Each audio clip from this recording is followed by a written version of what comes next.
मंत्र जाप करते हैं, मंत्र जाप तो समझो बीज है आपका, और ये दान धर्म पांचों यज्ञ जो करनी होती हैं, ये उसमें भक्ति रूपी बीज को पौधा पेड़ बनाने के लिए सिंचाई का काम करते हैं। तो ये सिंचाई भी कंपलसरी है, यानी दान पांचों यज्ञ भी चाहिए। एक यज्ञ है धर्म की, दूसरी यज्ञ है ध्यान, तीसरी यज्ञ हवन की, चौथी यज्ञ प्रणाम, और पांचवी यज्ञ ज्ञान की। तो ज्ञान यज्ञ ये सत्संग है।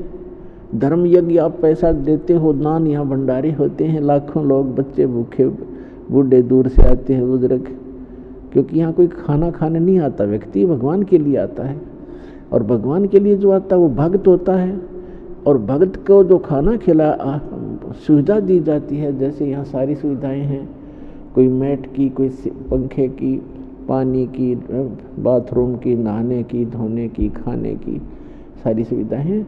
तो भगत के लिए जो सेवा लगती है, वैसे तो द्वार पे कोई भी व्यक्ति आ जाए उसको खाना खिलाने से लाभ होता है, लेकिन भगत से और भी ज़्यादा लाभ होता है। तो यहाँ जितने भी आते हैं सतभक्त सत साधक आते हैं, दुखी व्यक्ति आते हैं, तो यहाँ भंडारा चल रहा होता है, आते आत्मा तृप्त होती है। तो ऐसा आपका किया हुआ दान बहुत घना लाभ देता है आपको।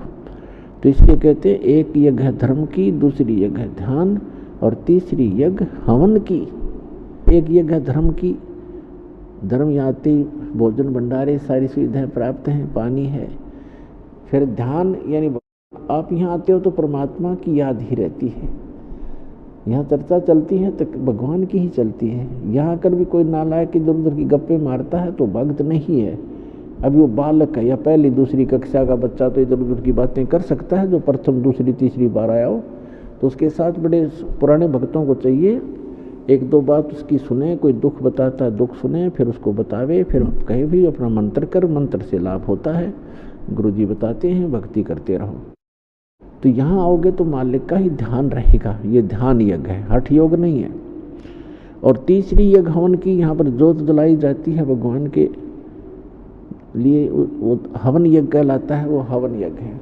और चौथी यज्ञ प्रणाम, यहाँ सब प्रणाम करते हैं भगवान को, अहंकार टूटता है आपका, और आपको बहुत घना पुण्य मिलता है प्रणाम यज्ञ से। और पांचवी यज्ञ जो ज्ञान की है, ये अध्यात्म मार्ग का ज्ञान यहाँ पर दिया जाता है, सत्संग सुनाया जाता है। तो ये पांचों यज्ञ अनिवार्य हैं इस भक्ति रूपी पौधे को, भक्ति रूपी फसल को सफल बनाने के लिए।